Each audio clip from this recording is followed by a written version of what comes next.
Hey everyone, have you ever had this situation where you've had a really awesome idea and you've thought about it for a bit and you think, this is great, we should really do this. And you've gone up to your boss or your partner or authority figure or even a parent and said, hey, I've got this great idea, I think this is going to be awesome, we should definitely do this. And that authority figure has turned around and said, oh, well, maybe I'll have a think about it, and then you never hear about it ever again. Well, the reason might not have been that your idea was particularly bad. Your idea might have been great. The reason why they might have said no is because you haven't thought about how you're pitching that idea. So what I wanted to cover today is some of the lessons we can take from professional sales training and apply to our life, be it our personal life or our work life. If you want to know more, hang around.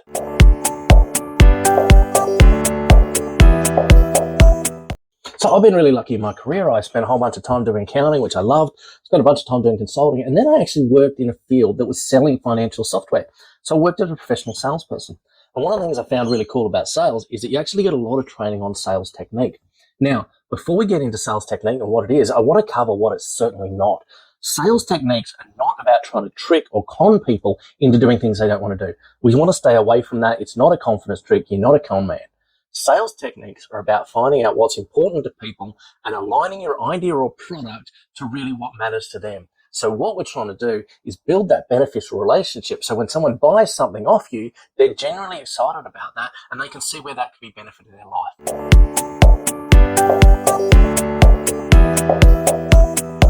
So the technique I want to teach you today in this video is something that's called discovery. Now, discovery is basically about discovering more information around people and what their wants are, their desires, even their fears, and then aligning the product or service that you have to those wants, desires, and fears. So we're basically finding more about people and then we're aligning the product to what they want. It's called discovery. So for this video, I want to use an example of you being a child. So just imagine you're a 12-year-old child. You only have to do this for the purpose of the video. You don't have to do that elsewhere unless you really want to, in which case I'm not going to judge. But just for the purpose of this video, imagine you're a 12-year-old child and you desperately want to go to Disneyland for your holidays. And you've got a 14-year-old sister and you've got two parents who are in their early 40s. Now, if everyone in the family is really into Disney, they're really into Mickey Mouse, and you go up and go, hey, let's go to Disneyland for holidays, there's a good chance they're going to say yes. But if they're into other things, then you're going to have to think about that proposal differently and start aligning that proposal to what they like.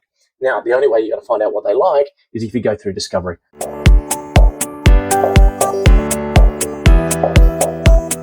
So getting back to my example about Disneyland, if I was a child and I wanted to go to Disneyland and my parents and sister weren't into Disneyland, I might be able to find a little bit more about what they like and align my idea to their wants. So say, for example, my sister really likes movies, okay? And my parents really like, I don't know, the beach, and my dad's into baseball. So instead of going and saying, hey, everybody, let's go to Disneyland for the next holiday, what I could say is, hey, let's go to Los Angeles for the next holiday. It'd be really good for you, sis. You can go to Universal Studios, you can go to Warner Brothers. It'd be really great for you, parents, because it's on the beach. You know you love the beach. And Dad, hey, guess what? It's summertime, so the LA Dodgers are playing. You'll be able to go and catch a baseball game. Hey, and while we're there, why don't we go to Disneyland as well? So suddenly I'm providing benefits for everyone in the family. And I'm more likely to get a yes than just coming up with that idea on the fly. The other thing about discovery is getting into those lower levels of detail. So in my example, I said that my sister was really into movies. As a 12-year-old, I probably wouldn't know what sort of movies she was into. Probably just had a vague idea. But imagine this. Imagine if I go up and actually asked her, hey, what type of movies do you really love? Now, she might say sci-fi, or she might say, hey, I really love Harry Potter, or something like that. And suddenly you've got a little bit more information. Again, if you go up to your parents and say, hey, look, I always know you guys like going on beach holidays. What do you really like about beach holidays? Why do they excite you? You know, what's the thing that really gets you interested in doing that? They might give you an answer that is a bit different to the one you expect. They might say, hey, we really love the surf. Or actually, we just like lying on the sand. We don't really care if the beach is surfy or not. Lastly, if you go up and ask your dad about baseball, why he's into baseball, he might give you some more information about that. You might find out that one of the LA Dodgers players is actually one of his favorite players and is scheduled to play at the time you want to go on your holidays.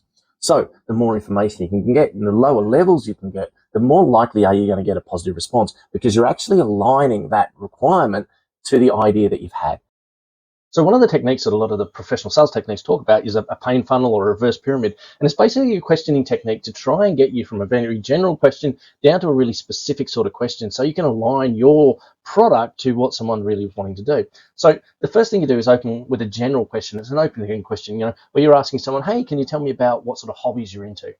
Okay, the next thing you might ask them is to elaborate on that. So you said you were into movies or you said you're into baseball. What are you looking at doing that? If you're in a business sense, you can say, okay, what are you trying to do this year? Oh, so you're trying to escalate efficiency. Tell me what you're thinking about doing that. And you're trying to just get more detail out of the person. The next level is then exploring. So someone said they're going to be more efficient this year. Okay, have you identified some areas that you want to do efficiency in? Accounts payable. Hey, what have you tried in the past around that? So you're starting to explore that detail. Now, the next two levels are the key levels. And you notice we've collected a whole bunch of information. We haven't even got to the key levels yet. So the next level is the emotional level. So that's when someone's going to have an emotional response to something. Yes, I really want to do this. It's going to make me feel happy. That's great. But what's really going to make someone align to your proposal is if you can find some pain. So if you can remove something that's actually causing them distress or discomfort, then they're more likely to align with that. So say, for example, your sister has been to Universal Studios, all her friends have, they all talk about it all the time, and she's really embarrassed. That's actually a pain. It's not a desire, it's something that people are going to spend money to get away from. So if we can get to that level of pain, you've got a higher likely of your pitch being successful.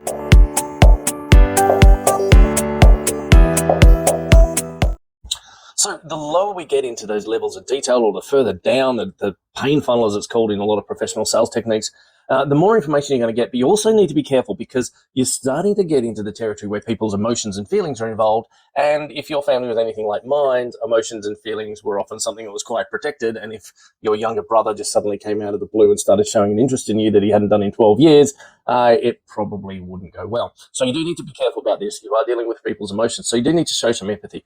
But it is a good way to start looking at some of those things and saying, okay, how do we actually get to that lower level of detail? How do we get from, hey, someone's interested in Harry Potter, to actually finding out why they like Harry Potter? So, your dad's interested in baseball.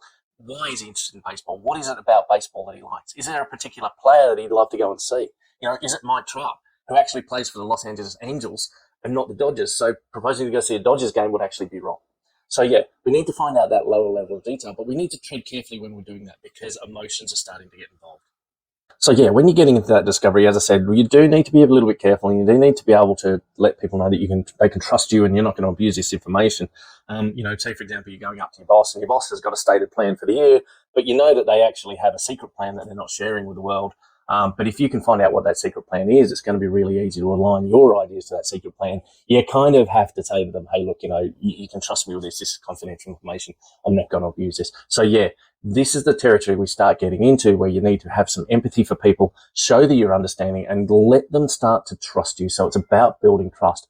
But if you've gone through those questions before, you are starting to build the trust in the relationship. So you've started off with a very high level general question. You're getting a little bit more specific every time you go down, and you're actually showing that you care and you are interested in that person. That is going to build that trust for you. As part of this discovery technique, we are starting with some very high level general questions. Hey sister, what sort of movies are you into? Oh, Harry Potter. Okay, cool. What do you like about Harry Potter? Oh, cool. You like the school environment in Harry Potter, and you like the magic, and you love the owl. Okay, cool. And then you actually ask some more questions based on those. So what you're doing in that situation is actually asking questions, listening to the answer, and then asking follow-up questions about what this person has said to you. Now, you can bring in other knowledge around the subject as well to show that you actually have some knowledge and interest in them. Well, you could ask them, hey, you haven't mentioned Malfoy. What do you think about him? But the key is to actually be listening to the answers and asking intelligent follow-up questions. If you go in with scripted questions, people are going to turn off really quickly, because they're just kind of saying, well, it doesn't really matter what I say. You're not really listening to me. Likewise, another thing that people often do is that they will know that someone was into Harry Potter 2 years ago, or they know that their boss was into cost savings 2 years ago, and they'll make assumption that it's still the right case, and they'll go in and pitch based on that.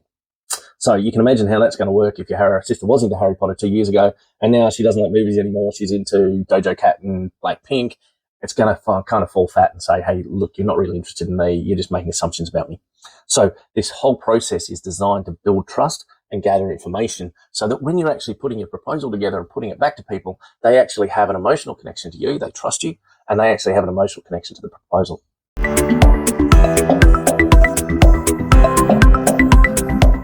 So the last thing I wanted to share in this video is a story that actually happened to me. It was a couple of years ago now. I wanted to go to a new gym, and they kind of gave me a free trial and said, hey, come in and trial our gym. So I went in there, and I knew that part of that free trial was going to be having a meeting with one of the sales guys. I was going to go through the questions and everything like that. Now, this guy asked me the questions, and they were clearly scripted questions, and he was kind of listening to my answers and kind of aligning the next question to the answer. So it wasn't too bad, but he was just treating me with a little bit of disdain, like the gym was too good for me. And although he said all the right things, emotionally, I just went, no, there is no way in hell I'm going to go to this gym. And I actually walked out without even doing the free trial. I just said, no, this is not for me. Because this whole relationship is about trust and about wanting to deal with someone that you trust and you know has your best interest in heart. If you can get to that point, then you're going to actually have that proposal get accepted or that deal get signed because people believe they want to work with you. Anyway, guys, I'm Andrew Chapman. If you like my content, hit the subscribe button. If you disagree with anything I say, put it in the comments. I'd love to hear what you think, and I'll see you next time.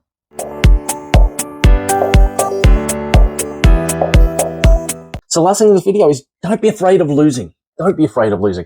There are times when you're just not going to be able to align your idea to what someone's emotions and pains are, and that's fine. That's okay. We just want to make sure that when they do align, we understand that so we can all benefit from that.